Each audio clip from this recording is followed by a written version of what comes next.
Hello students, here we are again discussing another topic of your 11th standard syllabus BK का and आज हम बात करने वाले हैं regarding journal. We'll discuss journal chapter today. Okay.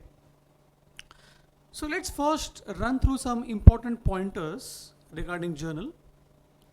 So what exactly is this journal? Correct? Journal होता क्या है?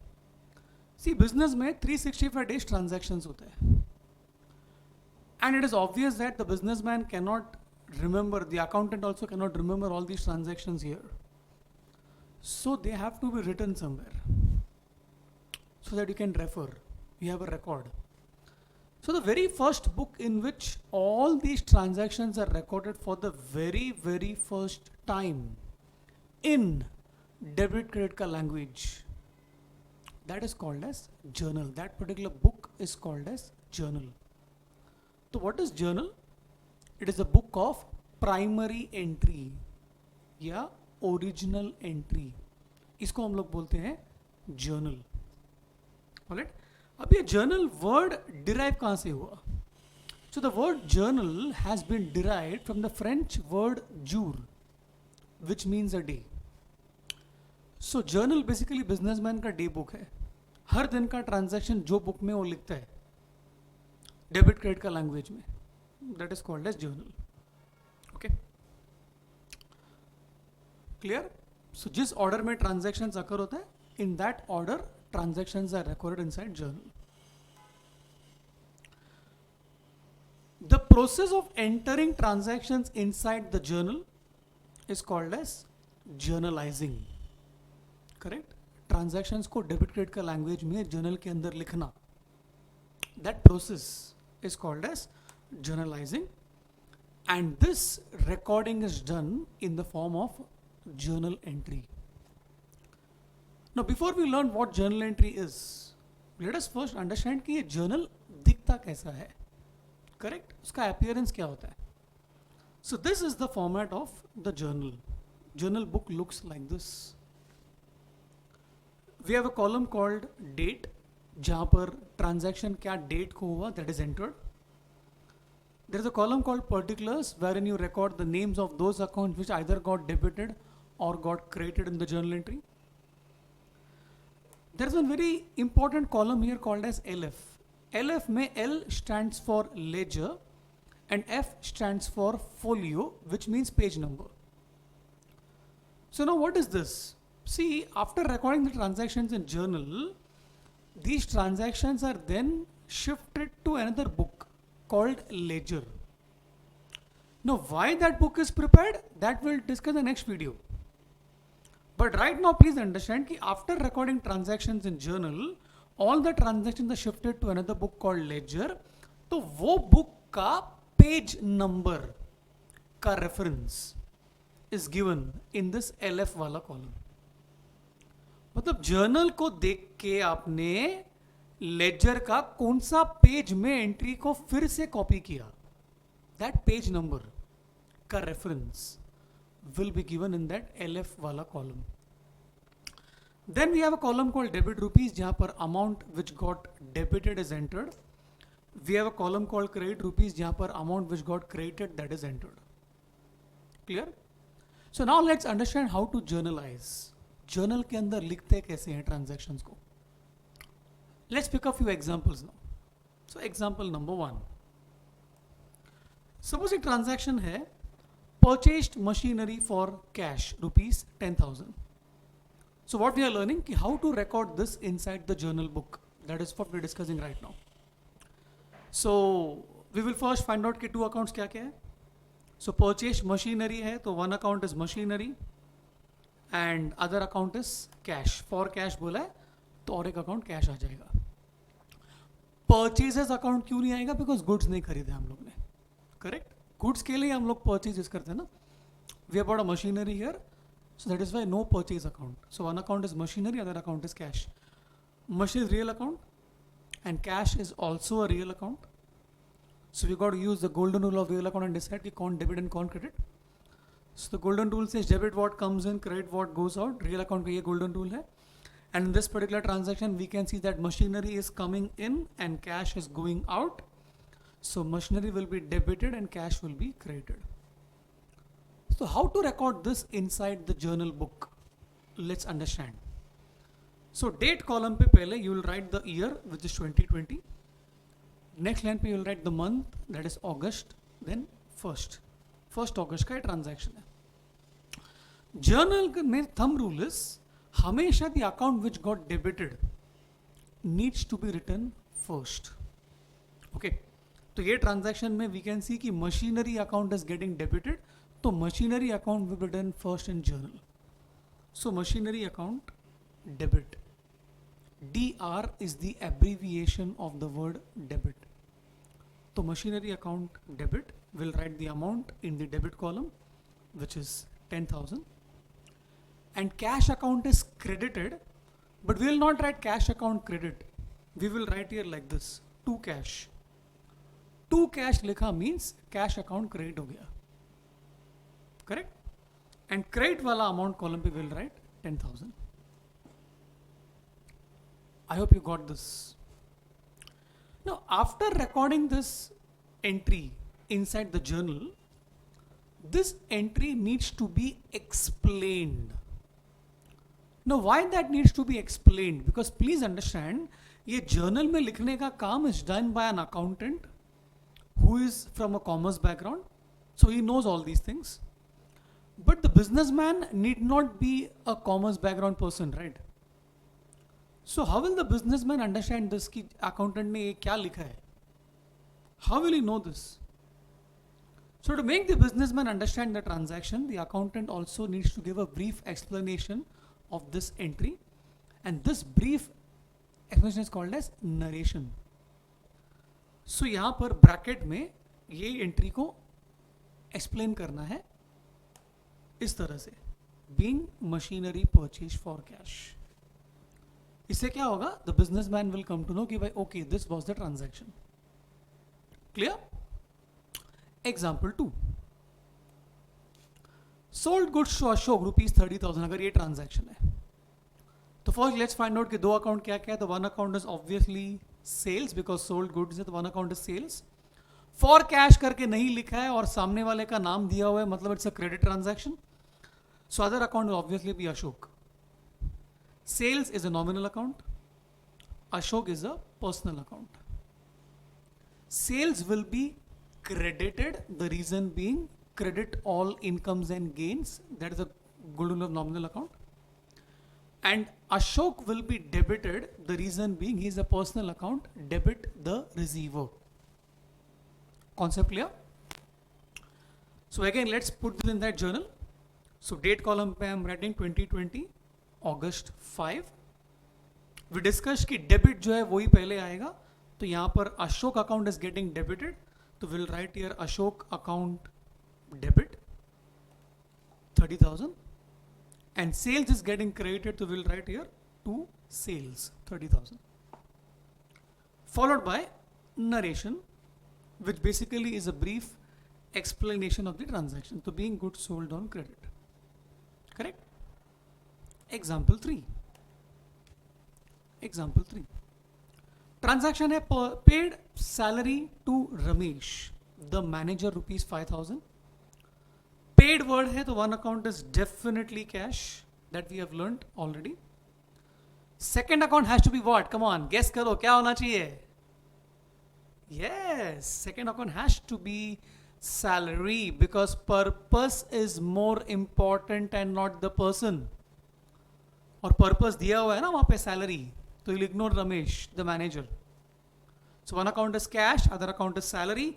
Cash is a real account, salary is a nominal account, and cash has to be credited because real account ka golden rule says credit what goes out, and we are paying cash, means cash is going out, so cash has to be credited.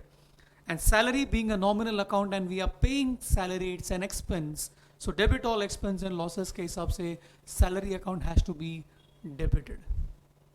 Let us put this inside our journal.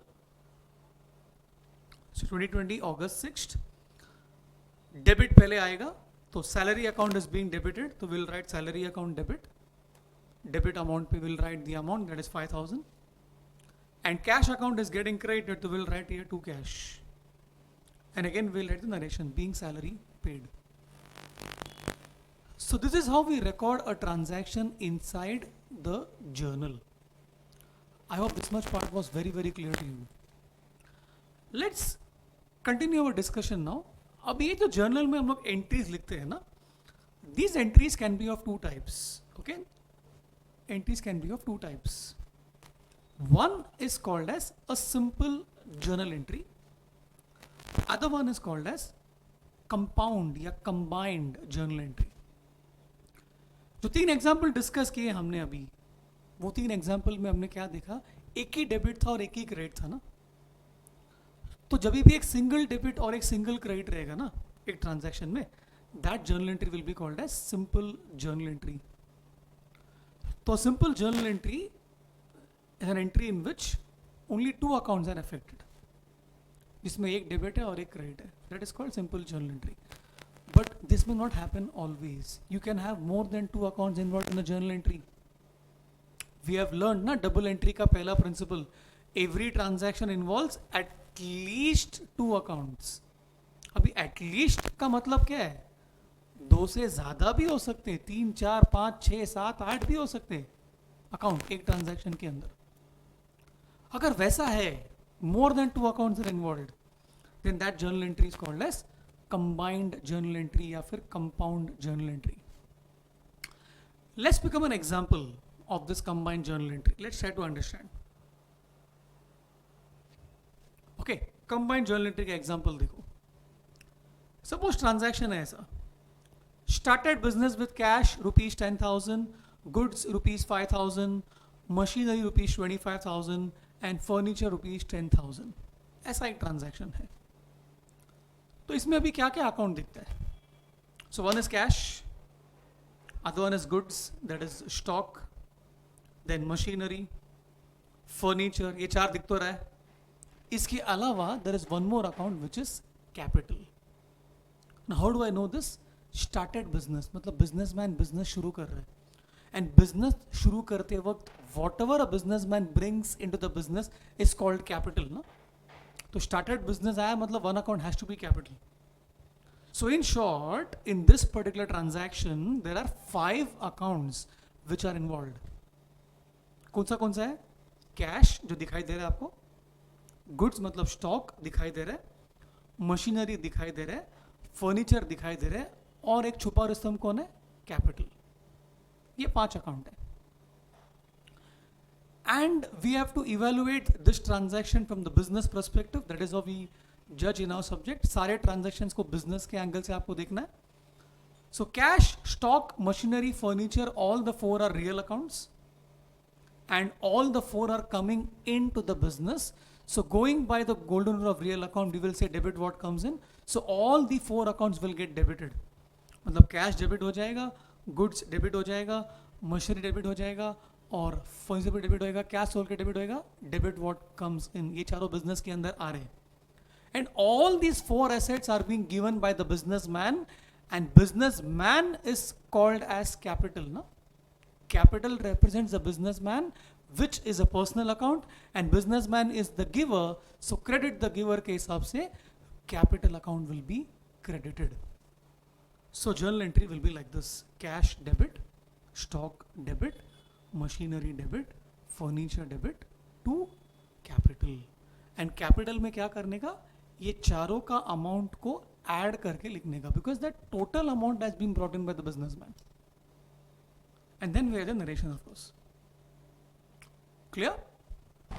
Now we move the next important discussion of this particular chapter which is discount. Discount के बारे में हम बात करते हैं. See, discount in layman language simply means concession, a reduction in the value of goods. Simple. Now, this discount is of 2 types. One is called as trade discount, other one is called as cash discount. Let us understand what exactly is trade discount. See, trade discount का मतलब क्या होता है? बड़ा quantity में आप transact करो, ये एनकरेज करने के लिए जो डिस्काउंट एक सेलर एक बायर को ऑफर करता है, that is called as trade discount. Clear एकदम? सो ट्रेड डिस्काउंट का मतलब क्या होता है? Trade discount is given by the businessman when the goods are purchased in bulk. Correct? In other words, trade discount is given to attract customers to purchase in large quantities. आप large quantity में खरीदो, ये encourage करने के लिए trade discount offer किया जाता है. एंड ट्रेड डिस्काउंट का एक बहुत इंपॉर्टेंट फीचर क्या है मालूम है? कि trade discount is given regardless of the fact whether the transaction is a cash transaction or is a credit transaction. This is a very very important point with respect to trade discount. मतलब आपको अगर trade discount चाहिए, so all you have to do is buy in bulk, that's it. यही करना है आपको, तो trade discount मिल जाएगा आपको. तुरंत पैसा देना है, नॉट इंपॉर्टेंट, बाद में देगा तो भी चलेगा, उधार पे लो चलेगा, बड़ा क्वांटिटी में लिया ट्रेड डिस्काउंट मिलना ही आपको. Is that point clear? So trade discount is allowed regardless of the fact it's a cash transaction or it's a credit transaction. Another very very important point with respect to trade discount is कि trade discount is never recorded in the books of accounts. हम लोग कभी भी trade discount को books of accounts में record नहीं करते हैं. Now why don't we do it? Because हर बिजनेसमैन बड़ा क्वांटिटी में ही खरीदता है ना, तो ट्रेड डिस्काउंट तो हर बिजनेसमैन एंजॉय करता है, तो उसको बुक्स में रिकॉर्ड नहीं करने का. सो लेकिन बुक्स में रिकॉर्ड नहीं करने का मतलब सर फिर कैसा उसको ट्रीट करते हैं? Can you show me? Yes, I will pick up some examples and show it to you. Okay, suppose एक ट्रांजैक्शन है, purchased goods for cash ₹10,000 at 10% TD. TD मतलब क्या? Trade discount. स्टेप नंबर 1 क्या करने का? आपको 10,000 का 10% कैलकुलेट करने का. तो 10,000 का 10% इज ₹1,000. ₹1,000 को क्या करना है? 10,000 से माइनस कर दीजिए. तो यू एज्यूम कि ये 9,000 का ही ट्रांजैक्शन है, 10,000 का बात ही नहीं करने का, 9,000 को ही बुक्स में रिकॉर्ड करने का. सो 9,000 इज द अमाउंट जिसका जर्नल के अंदर एंट्री होने वाला है. अभी क्या क्या अकाउंट इन्वॉल्व है? तो परचेज गुड्स है तो वन अकाउंट इज परचेजेस, और फॉर कैश बोला other account is cash. Purchase nominal, cash real. We will debit purchase and we will credit cash. Correct ना? परचेज को डेबिट क्यों करना है? Because expense, nominal account. और कैश को credit क्यों करना है? Goes out, real account. और अमाउंट कितना लिखना है? स्ट्रेट 9,000, मतलब ट्रेड डिस्काउंट को कट करके लिखने का. सो नाउ यू अंडरस्टूड कि ट्रेड डिस्काउंट को बुक्स में रिकॉर्ड नहीं करना है. उसका मतलब क्या है? Means you will not show कि 10,000 का गुड्स में खरीदा और मेरे को 1,000 डिस्काउंट मिला, ऐसा दिखाने का ही नहीं. You will show as if 9,000 का ही गुड्स खरीदा. Clear? Example 2, sold goods worth ₹50,000 at 10% TD. तो सेम स्टेप्स फॉलो करने का. सबसे पहला यू विल कैलकुलेट 50,000 का 10%, that works out to 5,000, and 5,000 को माइनस कर दो 50 में से, मतलब 45,000 is the amount of the goods जो आपने बेचा, ऐसा मानने का. करेक्ट?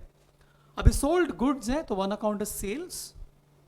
फॉर कैश करके नहीं बोला है, लेकिन सामने वाले का नाम भी तो नहीं दिया है, so it is a cash transaction. Correct? तो other account will be cash. तो सेल्स एंड कैश, ये दो अकाउंट इन्वॉल्व है. इसमें कैश डेबिट होगा, the reason being cash is coming in real account, and sales credit होगा, the reason being credit all incomes and gains, and the amount will be 45,000. Concept clear? Then we speak about cash discount.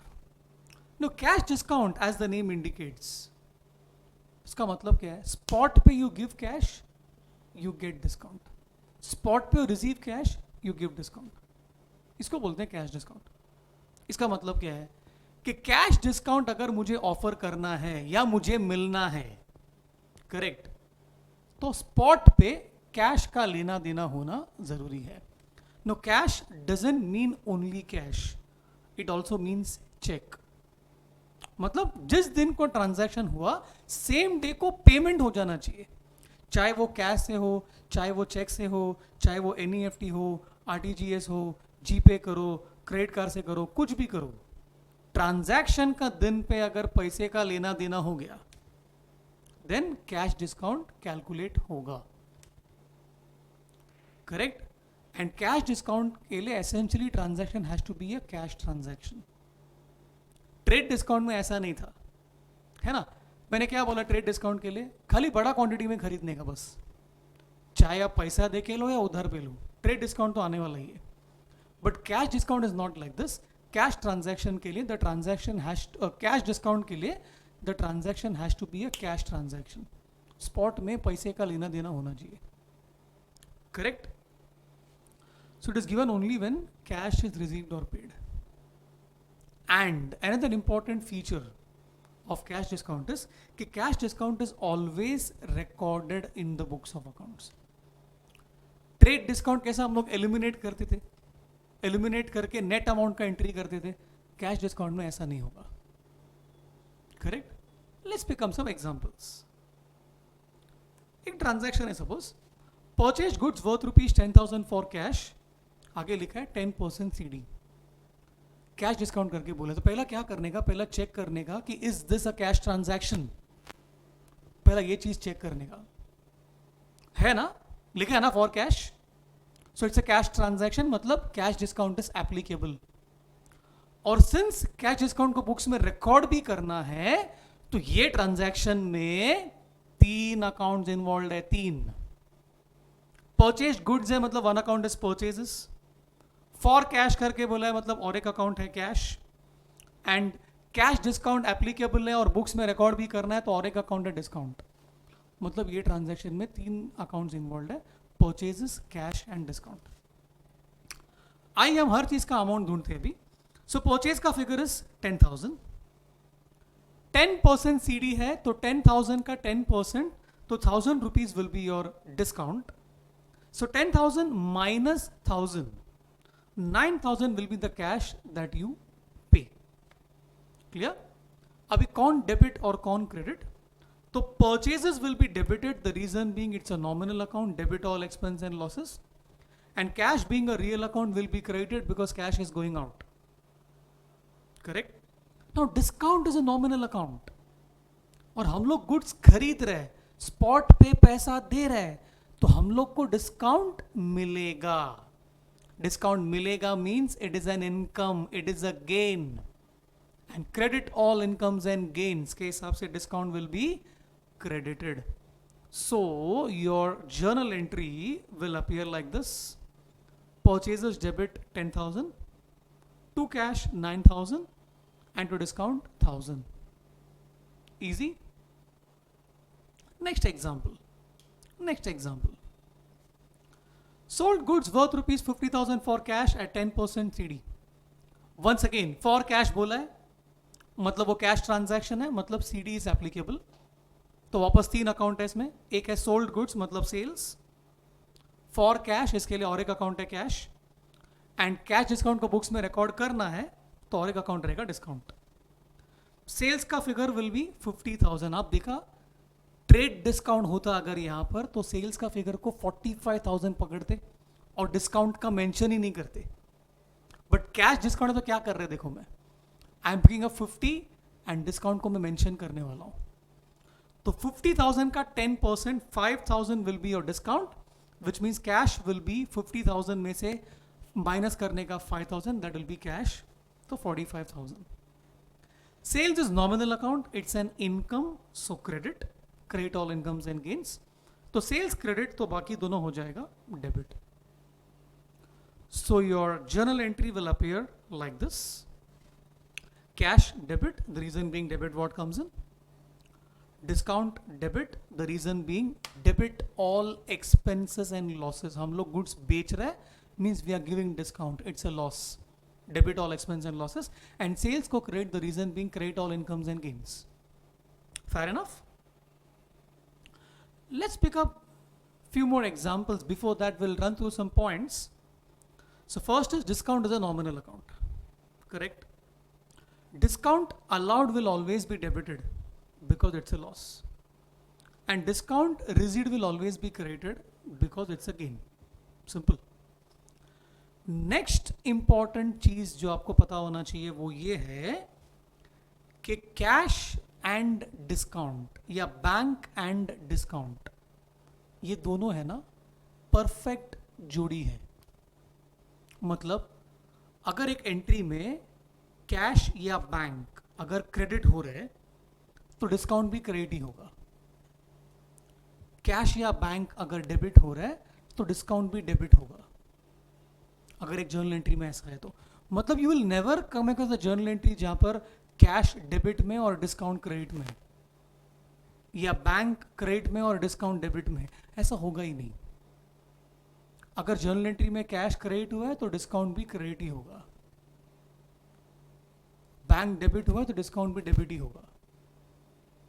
I hope this part is very clear to you. Now we'll pick up few more examples जहाँ पर we'll take a combination of both trade discount and cash discount. Okay. So example number 1, additional examples we are discussing. So purchase goods from Rakesh, rupees 60,000 at 5% trade discount.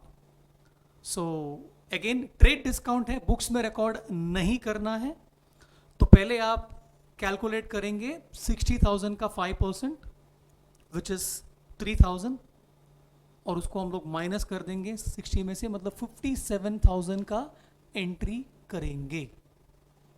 Correct.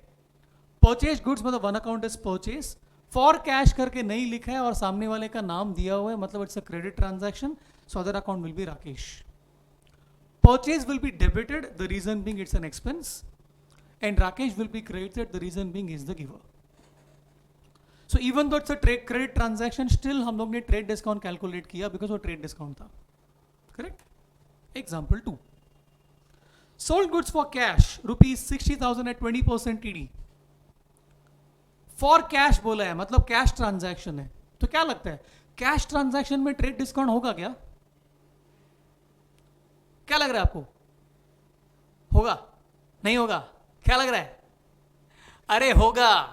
We discussed ना कि trade discount is applicable regardless of the fact it's a cash transaction or it's a credit transaction. याद आ रहा है? So we will definitely calculate trade discount here. तो 6,000 का 20% करेंगे तो 1,200 will be your amount of trade discount, 1,200 रुपया. And since trade discount ने books में रिकॉर्ड नहीं करना है तो 6,000 में से 1,200 को माइनस कर देंगे.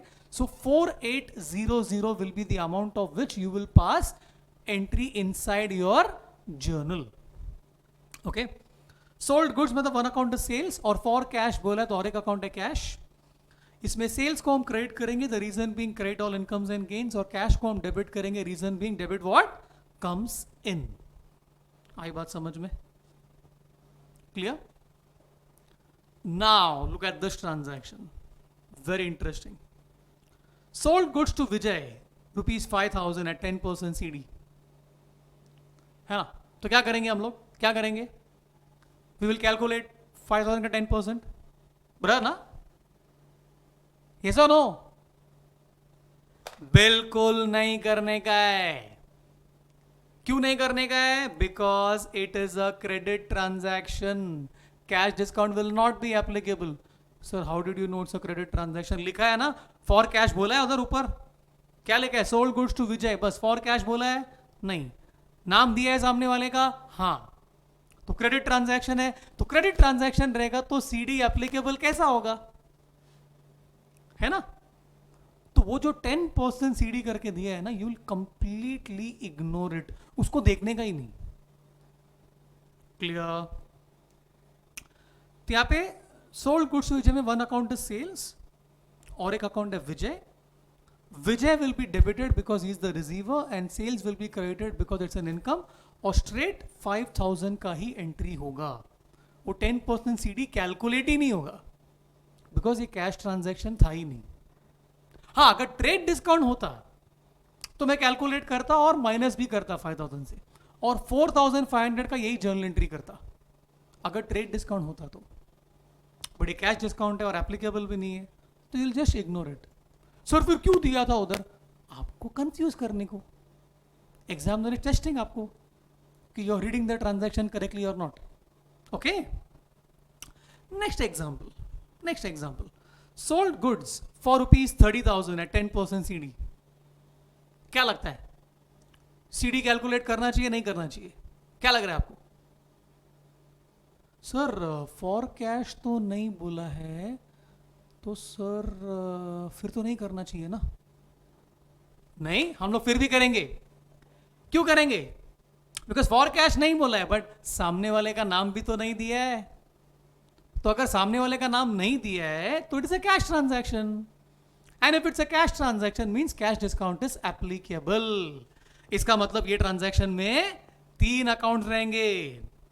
One account is sold goods मतलब sales, cash and discount. Because cash discount है, बुक्स में दिखाना है. सेल्स का फिगर विल बी 30,000, इसका 10% इज 3,000, वो डिस्काउंट रहेगा. सो 30,000 में से यू विल सबट्रैक्ट 3,000, तो कैश विल बी 27,000. करेक्ट? कौन डेबिट कौन क्रेडिट? तो sales has to be credited because it's an income. तो सेल्स को क्रेडिट, तो अपने आप cash and discount will be debited. Cash को डेबिट क्यों करना है? Because it is coming in. Discount को डेबिट क्यों करना है? Debit all expense and losses, वरना भी वो जोड़ी हमने डिस्कस किया था.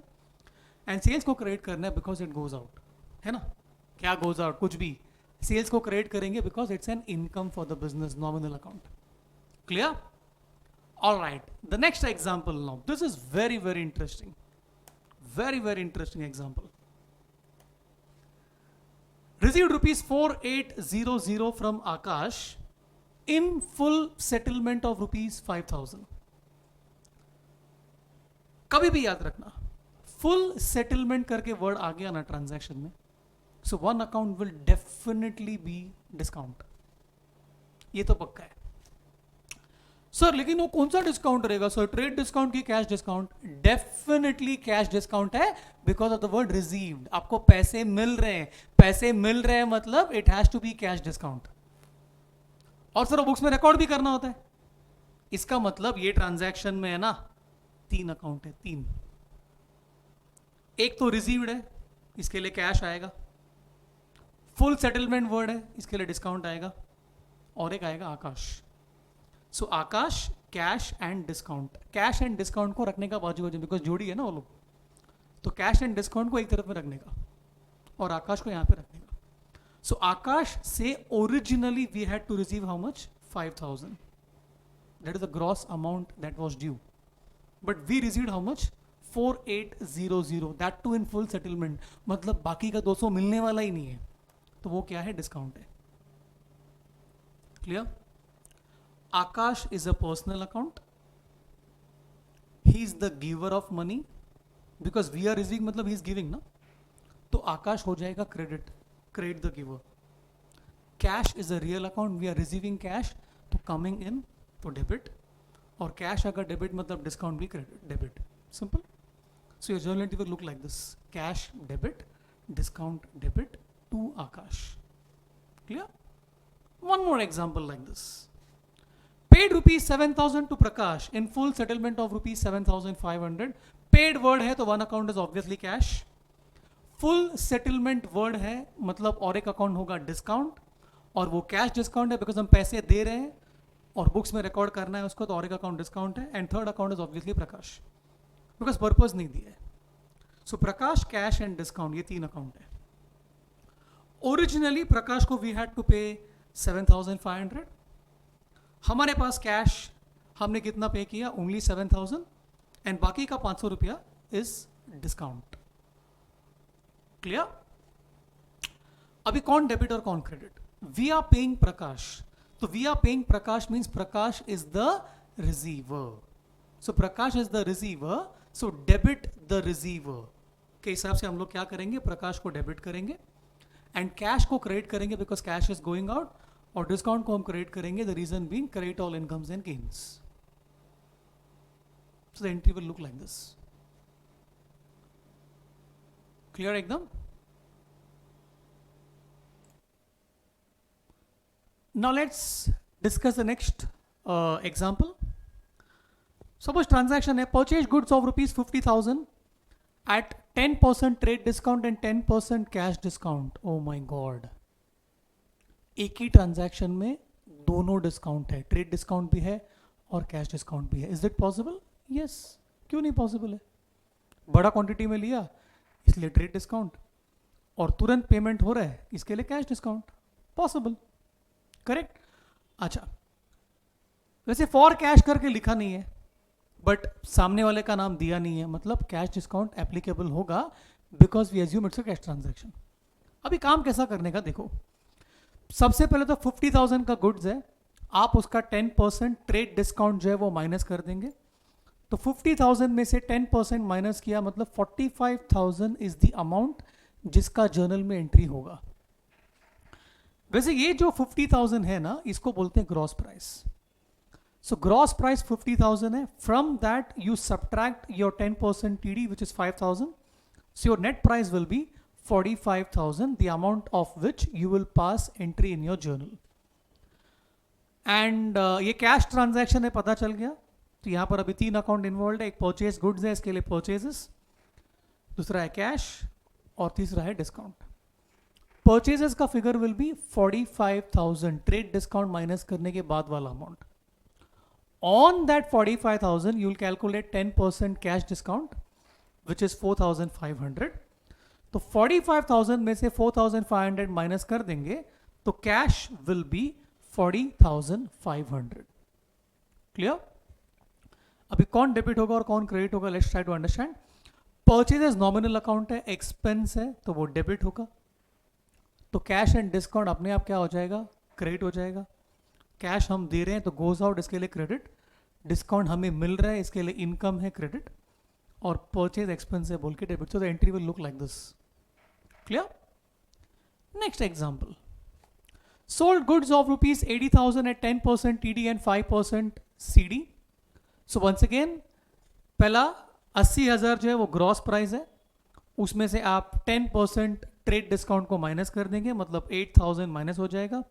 सो नेट प्राइस विल बी 72,000, जिसका हम लोग जर्नल में एंट्री करेंगे. That is the first thing. Second important thing is we have to check कि ये कैश ट्रांजैक्शन है या नहीं. तो विल फाइंड कि यस है, बिकॉज सामने वाले का नाम नहीं दिए, तो वो कैश ट्रांजैक्शन है, मतलब कैश डिस्काउंट एप्लीकेबल होगा. We will have to calculate cash discount. Correct? Now तो क्या क्या अकाउंट इन्वॉल्व है इसमें. सोल्ड गुड्स है, मतलब वन अकाउंट है सेल्स, और एक अकाउंट है कैश, और एक अकाउंट है डिस्काउंट. सेल्स का figure will be 72,000 trade discount minus करने के बाद वाला value.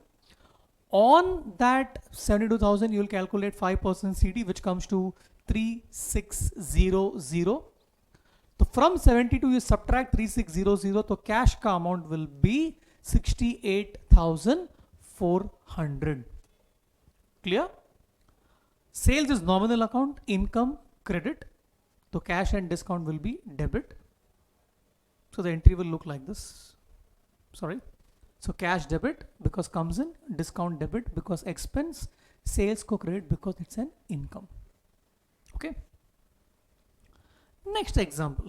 Now this is very very dangerous. क्या लिखा है देखो. Purchase goods of rupees 30,000 at 10% TD and 10% CD from Vijay and paid half the amount. आधा ही पे किया. इसका मतलब half is a cash transaction and half is a credit transaction. तो जो कैश ट्रांजैक्शन वाला पार्ट है उसमें कैश डिस्काउंट आएगा, और जो उधार वाला पार्ट है उसमें कैश डिस्काउंट नहीं आएगा. लेकिन ट्रेड डिस्काउंट दोनों पार्ट्स में आएगा, मतलब टोटल पे आएगा. एग्रीड? तो भी काम कैसा करना है देखो. सो पहला 30,000 क्या है, आपका ग्रॉस प्राइस है. From that you will subtract 10% trade discount, मतलब 3,000 रुपया माइनस, मतलब 27,000 will be your net price. Correct? 27,000 will be your purchases का figure. Correct? इसका half we are paying.